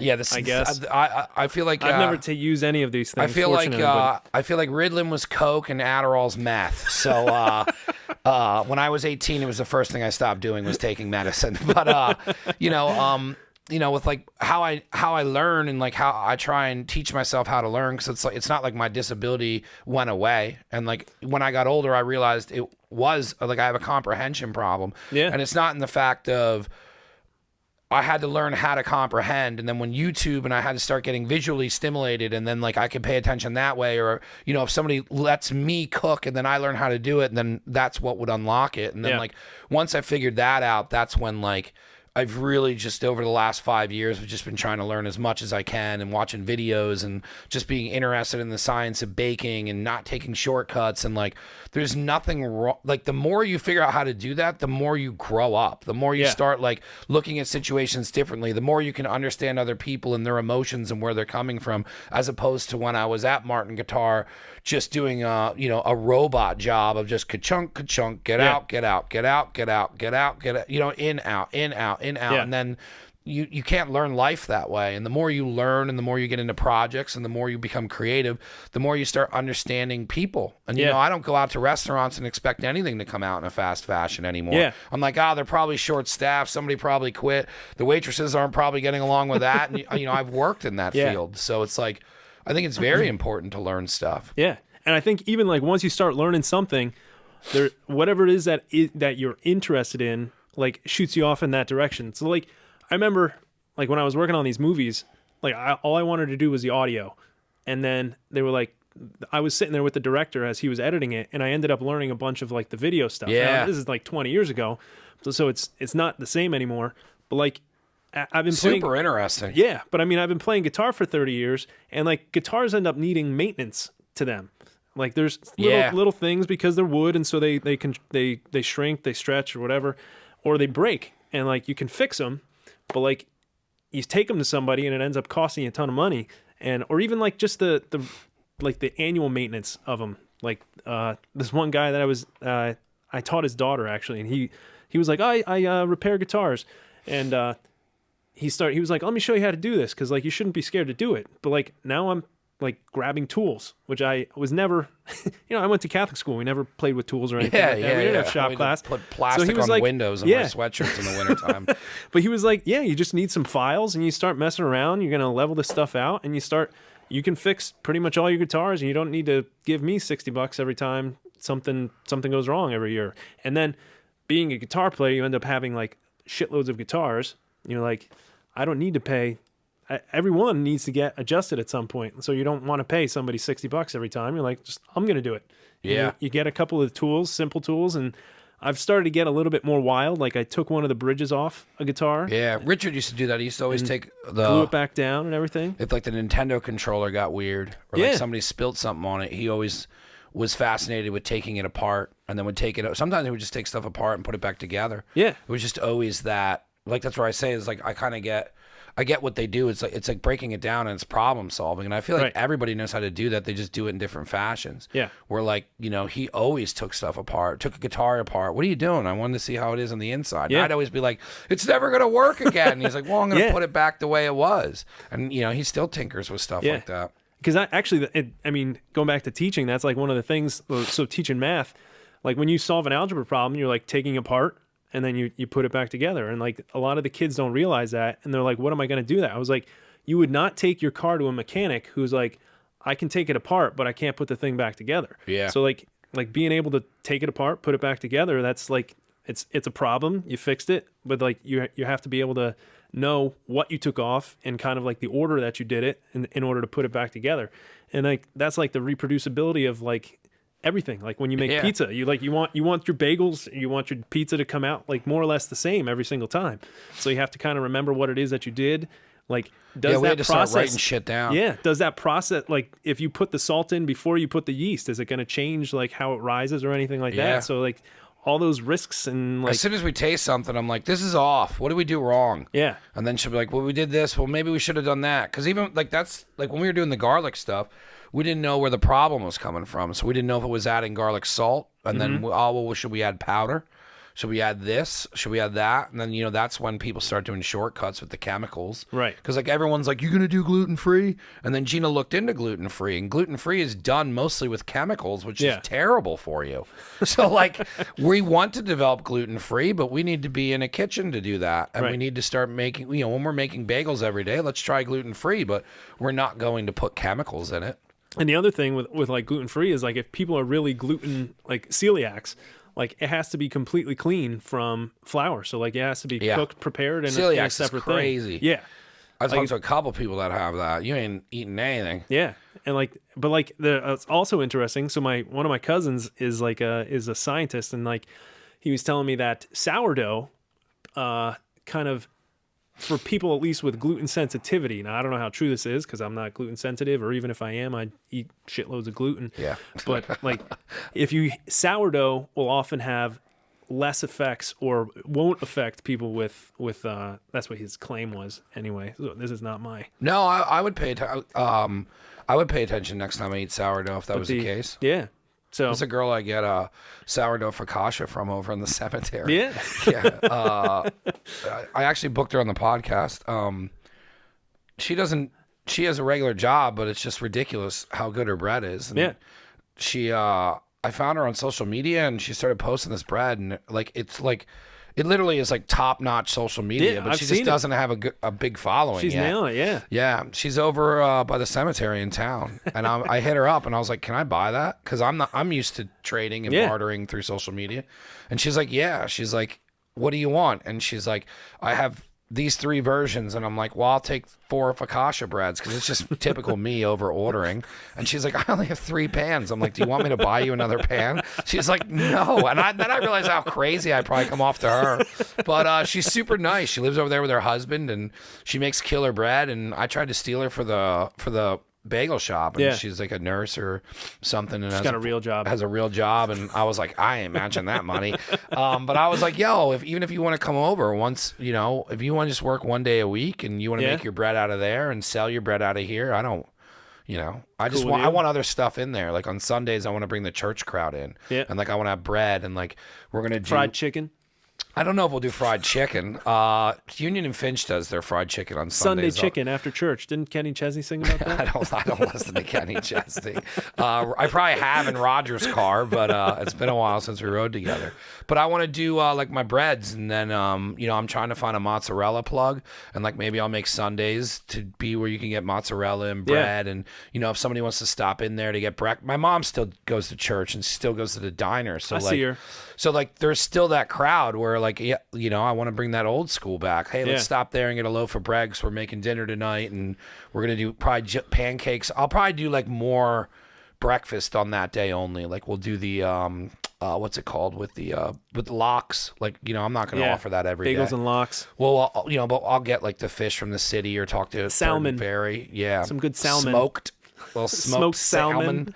And then do the cream cheese and all that. But she's awesome. She does sourdough, but she's been on it for 5 years. I ain't trying to figure out sourdough. So I don't got another 5 years. I put two in the bagels. So I've had I grew a starter and it's like 3 years old. And I've only made it like once. Yeah, I made bread with it once. yeah, And the rest of the times, like every time I'd feed it, I would make like I made crackers a couple times. yeah. She made crackers the other day, which I didn't even think Yeah. of making. Yeah. Yeah. Because you make them with the waste of the starter. Where do you plan on going with your music and your pizza? You just still keeping that shit as hobbies, or I don't know. The music. I've been filling in with this new band. I'm just kind of like a party band, a wedding band. So I'm doing that a little bit. how new is it? Is it the band I saw you with down at Nazareth Days? No, that band. What's What's that girl's name that you're in? Nicole. Yes, I knew Nicole- her from like CCD. We never talked, but like, I Really? knew her from Nicole Kleintop. from I think Nazareth. Yeah, too. she transferred into Nazareth at some point. But yeah, and she's another teacher. But starting with this other band, I'm playing with them a little bit. Weddings are probably fun to do. Yeah, I've never really done a wedding, but we played. I actually filled in for them because the singer for them had COVID and ended up being right at Music Fest. They were playing at Steel Pub at Music Fest, and they called me. They were supposed to start at like 7:00, and they called me at like 6:15, and they were like, "Yo, what are you doing tonight?" And I was like, I got family over, about to make some pizza. He's like, all right, because our singer's got laryngitis, and he's not gonna be able to sing tonight. And I was like, don't think I can do it. And I hung up, and Andy was like, who was that? And I was like, that was that band that was talking to me, but they like he's got laryngitis. And she was like, well, you gotta go. I was like, are you sure? We got everybody coming over. She's like, go. So I closed up. I turned off the pizza oven. I went and put a nice t-shirt on, nice black t-shirt, and I went and they were like, how? I hooked into the in-ear monitors that they had, and I was like, they were like, can you do this? I was like, I think I know this song, and I was like, are there some words anywhere? And the guy did have an iPad there, so I was able to like cheat off of some of them. Yeah. But like they were like, can you do it? I was like, I think so. They were amazed, and I was like, I don't really. It was like if you show up, if somebody's like, can you like cook for us? And it's not like you can do it. Like everybody else is there. You're just kind of walking in. All the ingredients are there. All you got to do is just do what you normally do. And so I did that. So I'm supposed to play with those guys a little bit more, but I'm still doing the solo stuff. The pizza stuff, I would like to give something a run, like doing some pop-ups with you or something like that. Or my students keep asking me for pizza. They want me to make pizza for them. Yeah. So I was considering doing that, but I don't know which kind they want. If they want like the New York ones, or if I would have to make like bring in my pizza oven and fire those out and make like give them each a half a pizza or something like that. But that would take forever. Yeah. No, if you ever want to do something, we could easily set something up. I mean, I've done pizza out here with Local Stone. Yeah. And I think some other people have done pizza out of here. We did the He did burgers out of the here. nice slice with what's his name? Yeah, he did one pop-up out of here. Yeah. Local Stone did one. We've done them out of here. It's totally doable. So Yeah. if you want to do something, it was one of the first things I said to you. I'm Yeah. like, yo, are you doing a pop-up? Yeah. No, that'd be awesome. I just got to find time, Now the Yeah. kids are doing shit. That's the other thing too, is like just finding the time to do it. Yeah. That's with like opening up and stuff. It's going to be, interesting with everyone's schedule and trying to figure it out. And, Tucker's probably going to be doing dishes all the time. Not snowboarding. So now he's going to be doing dishes. It's, they want their kids to grow up in a business, and they want to teach them a business and, teach them other things there is outside there. That's one thing I wish my parents would have taught more, but, they never ran a business. Yeah. So it's like you can't really push something like that. So it'll be cool to like show them, hey, like this is a cooking skill. This is a barista skill. Yeah. Like these are things you can take anywhere, move and start a job and a life and all that stuff. Yeah. That was a big thing for my grandfather. He ended up, he grew up in Northampton, but I think his dad died. No, his mom died. His mom died. And he ended up working for his uncle who had a jewelry store in Northampton. And so, like at third grade, he dropped out of school and was working for his uncle at a jewelry store. And he learned how to run a business. Yeah. And like, I think that was like the best thing that he did, because he learned how to do it. And he ended up like, he was a barber for a little while. And then he was like, I want to make more money. And then he ended up, what did he do? He sold hearing aids and then contact lenses. He was actually like the first contact lens specialist in the Lehigh Valley. That's crazy. So, and he never really went to school past like third grade. Yeah, you learn a lot when you just start taking on a business. Yeah. I know how to run all this stuff. I'm not the best at it, but like my therapist will always just be like, you didn't go to college. Can you give yourself credit for doing any of this? Because to me, it's just work. Yeah. But like all of my friends have helped with the audio and the video and learning. And, Jer's a really good teacher where he makes me do it. Mm-hmm. And when you make somebody do something, they learn, because sometimes you don't know if people are listening to you. So like how he's always taught me is how I should be taught. It's a very do it. Right. Do it. And give you a little explanation. I don't care if this is the deep end of the pool. Get into it. But I'm always doing cannonballs. He was walking me into the deep end of the pool, which is sometimes scarier than jumping in. Yeah. Because when you jump in, there's all kinds of shit going around, and you don't understand anything, and it's easy to put blame on why you can't do it. When you slowly go into the deep end of the pool, it's like, fuck, we got to swim. I think the hardest part for me for a lot of things was like just starting. Yeah. Like I would have all the stuff that I needed. Yeah. And you always make excuses that you need like, more. Yeah. And you're like, and then like all you got to do is just That's how it was with the pop-ups. Like I was doing burgers and stuff, and then Reifendifer bought me he got me a Blackstone. Mm-hmm. And I remember he came over to the house. He called me over to the house, and I just thought he wanted a beer, and he's like, put this in your car before my wife sees it. And I was like, yo, what the fuck is this? And he's like, I bought you this grill.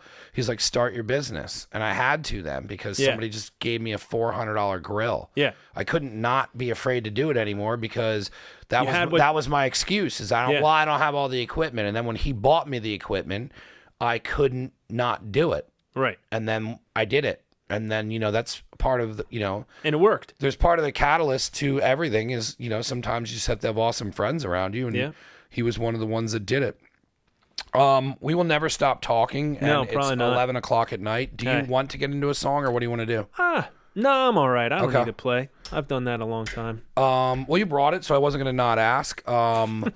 And it is 11. What time do you have to get up tomorrow? 5:30. All right, yeah. So this won't be that bad. I appreciate you coming on, man. I definitely want to do a pop-up if you ever want to come on again and just bullshit and drink beers. I'm going to start bringing different people on and putting songs and make pizza. It'll be like a whole big production. I'm developing another show where I'm going to kind of just start putting people of the same. I'm going to start filling the table up and more just have a conversation piece. So it'd be cool to get a couple different artists down here, or like if you know any other musicians, or maybe if I get Gomer to come back on.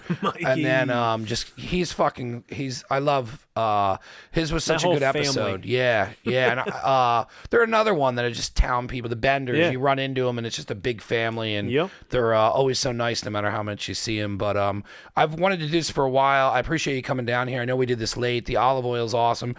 Your family and everything has crossed over into mine for so many years. It was really cool to hear the history and more about your father, who was a very respected man in the community, and I know you loved him to death. And I really appreciated you sharing that with us. And it's crazy that you guys still have that stuff in Italy. Like I said, we'll do a pop-up or anything you want to do a pizza. We can do it here. We can do it at your place. I don't care. I'll talk to you more about it when it's over. I'll give you a chance to kind of put your social media out there if anyone wants to follow the pizza or get a hold of you for music. Yeah, Presti Music on Instagram. And the pizza is Pizza D Presti, Presti. Yeah. D-I. What's your brother's? My brother's is Presti Pizza. Yeah. Presti Pizza. Does he ever come home and do stuff? No, I mean he's in Raleigh, North Carolina, so it's a bit of a haul. Yep. But and It's crazy It's a he's big doing trailer. pizza It's a out big there. trailer to bring up. Yeah, there's I think he probably no only good gets pizza like out there. 8 miles a gallon to that beast. You know. Yeah. So that's a whole other thing. Doing that, pulling that around. Yeah. All that stuff. Yep. But yeah, Cool. maybe I'll convince him. You're a first-time listener, first-time watcher. It's neveragainstudio.com. That has all of the videos on there. The audio and the video you can watch on the website. If you want to get to the apparel, go to my Instagram, Never Again Studio. Never Again Studio on Instagram is where I do everything. It has my dates for pop-ups. It has a link tree to get into the clothing. It's all set up with drop shipping, so the new stuff in there, if you order it, it will be shipped to you in a couple of days. Pre-orders we're going to keep doing and everything like that. YouTube, subscribe to the YouTube. Once we get over there, we're going to be doing the cooking show, and then that's when we could have fucked around with making pizza, so we'll do that again too.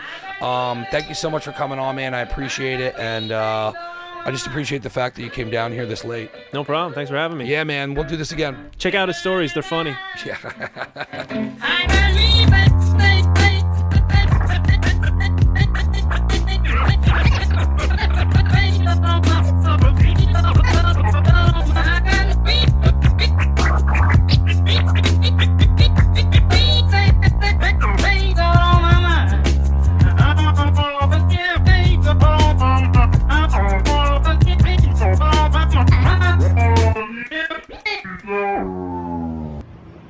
Never Again Radio.